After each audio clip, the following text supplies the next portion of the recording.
थरे अगना अगनी बनस्तरे 7 दिन धरी झड़ वर्षा हेबाकू लागिला।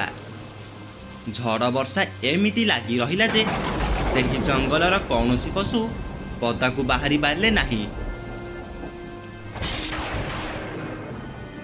एमिति लगातार वर्षा हेला परे मध्य केही भी पशु भयभीत होई नथिले, कारण सेमाने समस्ते वर्षा हेबा पूर्वरु निज निज गुंफारे किछि शिकार जोगाड़ करी रखिथिले। सेही जंगल रे रहुथाए गोटिए बिलुआ, जिए कि भारी अलसुआ थिला।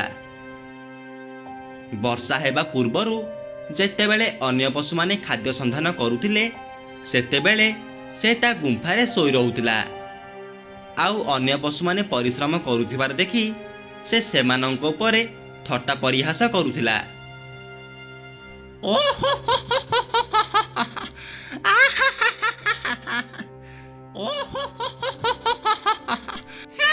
ए अलसुआ बिलुआ सबु बेले खाली अलसुआ होई रहिला। किए परिश्रम करुथिबार देखिले या देह सहुनी बोधे। पोड़ा मुहा दिने ना दिने भोक बबासरे मरिबो।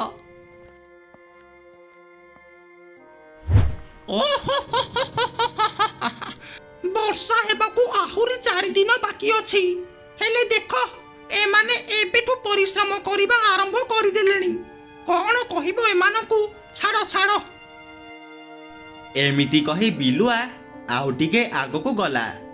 से देखिला सेही जंगलर राजा बाघ पाटिरे किछि शिकार धरी ता आड़कू आसुछि। बाघर पाटिरे किछि शिकार को देखि बिलुआ फें करी हसीदेला। आउ कहिला, छी छी, लज्जा, घोर लज्जा। हयो बाघ मामू, तुमे परा जंगलर राजा, शेषरे तुमे भी अन्य पशुଙ୍କ भली शिकार खोजिबारे लागि पड़िलो। चुप, एकदम चुप। हईरे कर्मठ बिलुआ, मु जंगलर राजा हेली बोली मोर कोन किछि जीवन जापन नाही ना कोन? मु जदि राजा भाबी किछि खाद्य संचय न करी गोटे जगह बसी रहिबी ताहेले वर्षा हेले खाइबी कोन? हां आ वर्षा, हयो बाघ मामू, वर्षा हेबाकू परा आहुरी केई दिन बाकी अछि। तुमे आम जंगलर राजा होई शेषरे तुमे ही वर्षा कुटई लांगुड़ जाकी देलो। छी छी छी छी छी छी छी। चुप, एठी आउ मते ए बाहापिया कथा गुड़ा सुनानी। सुन, मु तो भलो पाई कहूची, वर्षा हेबा पूर्वरु एबेठू किछि खाद्य संचय करि दे, न हेले वर्षा हेले बुली बुली थकी पड़िबु बचके, हेले केही भी शिकार मिलिबेनी। एमिति कही बाघटी सेठू चली गला। बिलुआ बाघर कथा को तिले हेले मन ध्यान देला नाही। से सेठू चली जाई ता गुंफारे अलसुआ होई सोई रहिला। एमिति धीरे धीरे 4 दिन बीती गला। आकाशरे कलाहांडिया मेघ ढांकी बिजुली घड़घड़ी मारी बहुत जोर से वर्षा हेबाकू लागिला। बहुत जोर से वर्षा हेबा जोगु सबु जीवजंतु माने निज निज गुंफा भितरे पसी गले। वर्षा न छाड़िबा पर्यंत केही भी निज गुंफारू बाहरकू बाहरिले नाही। झड़ बतास हेबार 2 दिन बीती गला। सबु पशु पक्षी माने पूर्वरु संचय करी रखिथिबा खाद्य को आराम रे खाउथिले, किंतु अलसुआ बिलुआ पाटिरे की आँ करी रही थाए। भोकरे ता पेट जलु थाए, हेले कौन करिब? पूर्वरु तो से कहा कथा न सुनी परिश्रम न करी अलसुआ होई सोई रहुथिला। से आउ भोक संभाली न पारी भीषण झड़ वर्षारे बाहरी पड़िला खाद्य संग्रह करिबाकू। बिलुआटी चाली चाली बहुत बाट चाली गला, हेले ताकू केही भी शिकार मिलिलेनी। से मन दुखरे आउ किछि बाट जीवाकू लागिला। किछि बाट जीवा परे ता आखिरे ठेकुआटीए पड़िला। से जेमिति ठेकुआ पाखकू जाइछि सेमिति ठेकुआटी बुदा भितरकू जाई लुचि गला। बिलुआ एते बाट आसीबा परे मध्य ताकू गोटे भी शिकार मिलिला नाही। ଭୋକରେ ମୋ ପେଟ ଜଳିଲାଣି।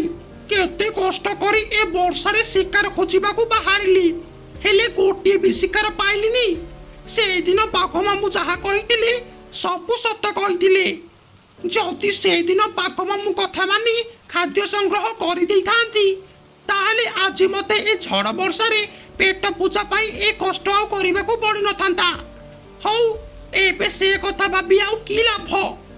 ଏବେ ପେଟରେ ଉଦାହରଣ ଦେବା ଛଡ଼ା ଆଉ ଉପାୟ ହିଁ ନାହିଁ। ଯାଏ, ଗୁମ୍ଫାକୁ ଯାଏ।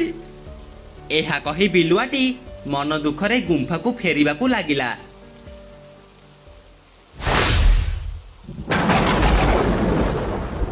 ଏଇଠି ଶୁଣ, ଏବେ ତ ଆଉ 5 ଦିନ ପର୍ଯ୍ୟନ୍ତ ବର୍ଷା ଛାଡ଼ିବାର ନାଁ ଗନ୍ଧ ଆଉ ଧରିବନି। ଏଇଠି ଏଇ 2ଟା ଠେକୁଆ ଶିକାର କରି ଆଣିଛି। ଏଇ 5 ଦିନରେ 2ଟା ଠେକୁଆ ହିଁ ଖାଇ ଚଳିଯିବା। ହେଇଟି ଶୁଣ, 2 ଦିନ ହେଲାଣି ଗୁମ୍ଫାରେ ନିଆଁ ଟିକେ ନାହିଁ। ନିଆଁ ଟିକେ ନ ଆଣିଲେ ରୋଷେଇ କେମିତି କରିବି? ତୁମେ ଯାଅ, ବାଘ ମାମୁଁ ଘରୁ ନିଆଁ ଟିକେ ନେଇ ଆସିବ। ହଉ ହଉ, ଠିକ ଅଛି। ତାପରେ ଭାଲୁ ନିଆଁ ଆଣିବାକୁ ବାଘ ଗୁମ୍ଫାକୁ ଚାଲିଗଲା। ବିଲୁଆଟି ନ ଖାଇ ନ ପିଇ ଭୋକ ଉପବାସରେ ଥକି ପଡ଼ି ଧୀରେ ଧୀରେ ଆସୁଥାଏ। ହଠାତ୍ ତା ନଜର ଗୋଟେ ଗୁମ୍ଫାରେ ପଡ଼ିଲା। ବିଲୁଆଟି ସେ ଗୁମ୍ଫାକୁ ଚାହିଁ କହିଲା, ନା, ଆଉ ଭୋକ ସହି ହେବନି। ଯାଉଛି, ଏ ଗୁମ୍ଫା ଭିତରକୁ ଚାଲିଯିବି। ଏ ଗୁମ୍ଫା ଭିତରେ ଛେଳି କି ଠେକୁଆ କିଛି ଶିକାର ନିଶ୍ଚୟ ମିଳିଯିବେ। କିଛି ଶିକାର ପାଇବା ଆଶାରେ ବିଲୁଆଟି ସେହି ଗୁମ୍ଫା ଭିତରେ ପଶିଗଲା। ସେ ଜାଣିନଥିଲା ଯେ ସେହି ଗୁମ୍ଫା ଭାଲୁର ଗୁମ୍ଫା ବୋଲି। ବିଲୁଆର ଟପ୍ ଟପ୍ ପାଦ ଶବ୍ଦ ଶୁଣି ଭାଲୁର ସ୍ତ୍ରୀ ଗର୍ଜନ କରି କହିଲା, ଆରେ କିଏ ତୁ? ତୋର ତ ବଡ଼ ସାହସ, ମୋର ବିନା ଅନୁମତିରେ ମୋ ଗୁମ୍ଫାକୁ ପଶି ଆସୁଛୁ।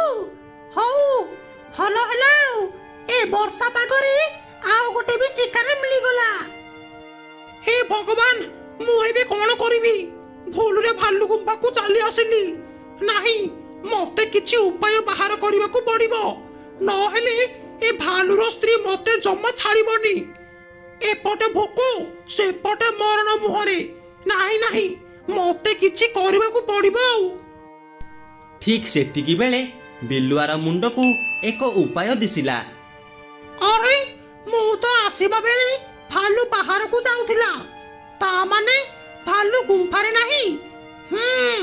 ଏ ସୁଯୋଗ ହାତଛଡ଼ା ନ କରି ମତେ ଯେମିତି ହେଲେ ଭାଲୁର ସ୍ତ୍ରୀକୁ ବୋକା ବନାଇ ଗୋଟେ ଠେକୁଆ ଧରି ଯିବାକୁ ହେବ। ହଁ, ଏ ଠେକୁଆକୁ ଦେଖି ମୋ ପାଟିରୁ ଲାଳ ନିକଳିଲାଣି, ଆଉ ଭୋକ ସମ୍ଭାଳି ହେଉନି। ଏମିତି କିଛି ଉପାୟ ଭାବି ବିଲୁଆ ଭାଲୁର ସ୍ତ୍ରୀକୁ କହିଲା, ଭାଲୁ ମାଉସୀ, ମତେ ପରା ମଉସା ଠେକୁଆ ଗୋଟେ ଧରି ଯିବାକୁ ପଠାଇଛନ୍ତି। ମଉସା ଠେକୁଆ ନେବାକୁ ପଠାଇଛନ୍ତି? ଆରେ, ସେ ତ ବାଘ ମାମୁଁ ପାଖକୁ ନିଆଁ ଆଣିବାକୁ ଯାଇଛନ୍ତି। ତତେ କେମିତି ପଠାଇଲେ କି? ଆରେ ମାଉସୀ, କଥା କଣ କି, ମୁଁ ବି ବାଘ ମାମୁଁ ପାଖରେ ଥିଲି। ଭାଲୁ ମଉସା ନିଆଁ ଆଣିବାକୁ ଯାଇଥିଲେ ଯେ, ହେଲେ ଏବେ ତ ବାହାରେ ବର୍ଷା ବହୁତ ଜୋରସେ ହେଉଛି। ନିଆଁ ଧରି କେମିତି ଆଣିବେ ଯେ? ନିଆଁ ଆଣିଲେ ବର୍ଷାରେ ଲିଭିଯିବନି। ସେଥିପାଇଁ ମଉସା ମତେ ପଠାଇଲେ, ଯା ମାଉସୀକି କହି ଠେକୁଆ ଗୋଟେ ଧରି ଆସିବୁ। ଓହୋ, ଏମିତି କଥା। ଆରେ ମତେ ଆଗରୁ କହିଲୁନି? ନେ ନେ, ଠେକୁଆଟି ନେ। ମଉସାକୁ କହିବୁ ଭଲରେ ମସଲା ମସଲି ଦେଇକି ପୋଡ଼ିକି ଆଣିବେ, ହେଲା? ହଁ ମାଉସୀ, ମୁଁ ମଉସାକୁ ସବୁ କହିବି। ହଉ, ମୁଁ ଏବେ ଆସୁଛି। ତାପରେ ବିଲୁଆ ତା ପାଟିରେ ମଲା ଠେକୁଆକୁ ଧରି ଏକ ପଟିଆ ତା ଗୁମ୍ଫାକୁ ଧାଇଁଲା। ବିଚରା ତ 2 ଦିନ ହେଲା ଭୋକରେ ଥିଲା। ସେ ଠେକୁଆ ମାଂସକୁ ଦେଖି ବହୁତ ଖୁସି ହୋଇଗଲା, ଆଉ ଖୁସି ଖୁସିରେ ଠେକୁଆ ମାଂସ ଖାଇବାକୁ ଲାଗିଲା।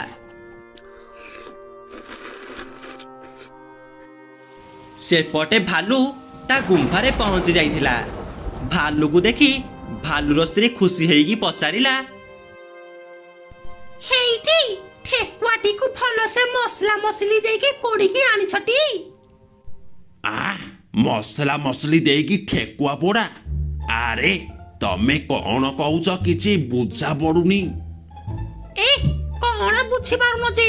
ଆରେ ତମେ ପରା ବିଲୁଆକୁ ଠେକୁଆ ଧରି ଯିବାକୁ ପଠାଇଥିଲ। ମୁଁ ବିଲୁଆକୁ ପଠାଇଥିଲି ମାନେ ହେ ଭଗବାନ, ଗଲା ତମେ ସେ ଅଳସୁଆ ଦୁଷ୍ଟ ବିଲୁଆକୁ ଠେକୁଆ ଦେଇଦେଲ। ଗଲା ସବୁ ସରିଗଲା। କେତେ କଷ୍ଟରେ ଶିକାର କରି ଧରି ଆସିଥିଲି ଠେକୁଆଟିକୁ, ତୁମେ ତାକୁ ସବୁ ଦେଇଦେଲ। ଆରେ ସେ ତମକୁ ବୋକା ବନେଇ ଚାଲିଗଲା। ମୁଁ ଏବେ କଣ କରିବି?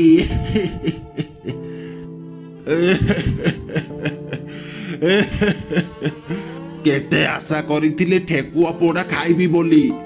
ବର୍ଷା ଯୋଗୁ ନିଆଟିକି ଆଣି ହେଲାନି। ଇଆଡୁ ଏ ମାଇକିନା ସେ ଠେକୁଆଟିକୁ ବି ଦେଇଦେଲା। ଗଲା ସବୁ ସରିଗଲା।